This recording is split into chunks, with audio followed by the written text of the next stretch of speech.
They know Bangladesh can win. সীমান্তের বাইরে Bangladesh cricket কি আদৌ আছে? তামিম ইকবাল খান সাফল্যের যে গল্প শোনালেন তাতে সে কথাটাই স্পষ্ট হয়ে উঠল আরও একবার।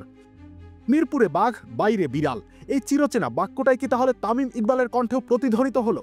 কথার মারপ্যাচে যতই গা ঢাকা দেওয়ার চেষ্টা হোক, বাস্তবতা কিন্তু ধরা পড়ে গেছে।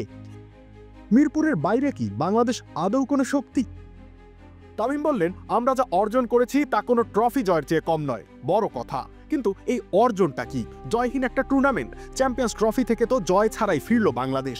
বছরের পর বছর ধরে পরিসংখ্যানের পাতায় পরাজয়ের সংখ্যা যোগ করা, মিরপুরের চার দেয়ালের বাইরে গেলে দলের অস্তিত্ব খুঁজে না পাওয়া। আইসিসি ইভেন্টে পারফরমেন্সের ধারে কাছেও থাকে না বাংলাদেশ। কোনো ক্রিকেট পণ্ডিতও বাংলাদেশকে আলোচনার খাতায় রাখেন না। অবশ্য তামিম বাকি ক্রিকেট পণ্ডিতদের মতো নন। বড় গলায় তিনি যুক্তি দিলেন। 10-15 বছর আগে দর্শকরা মিরপুরে আসতো হারের প্রস্তুতি নিয়ে, এখন জানে যে বাংলাদেশ জিততেও পারে। কথাটা যতই বাহবা পাওয়ার মতো শোনাক, ভেতরে ভেতরে আসলে লুকিয়ে আছে সম্ভাবনা আর সাফল্যের মধ্যকার গভীর পার্থক্য। সম্ভাবনা মানেই তো সাফল্য নয়। সম্ভাবনার গল্প শোনাতে হলে ইতিহাস উল্টে দেখতে হয়। কিন্তু বাংলাদেশের ওয়ানডে ইতিহাসটা কি বলছে? শেষ জয় কবে?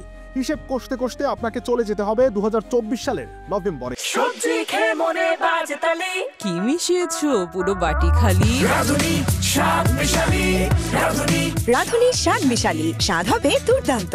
তারপর 4 মাসে একটা ওয়ানডেতে জয় নেই, একটা আইসিসি ইভেন্ট কেটে গেল পরাজয়ের বোঝা বয়ে। এটাই অর্জন, এটাই ট্রফি। এই অদেখা ট্রফির খেসারত দিয়ে আবেগের সাগরে ধুকে ধুকে শেষ হচ্ছেন বাংলাদেশের ক্রিকেট ভক্তরা।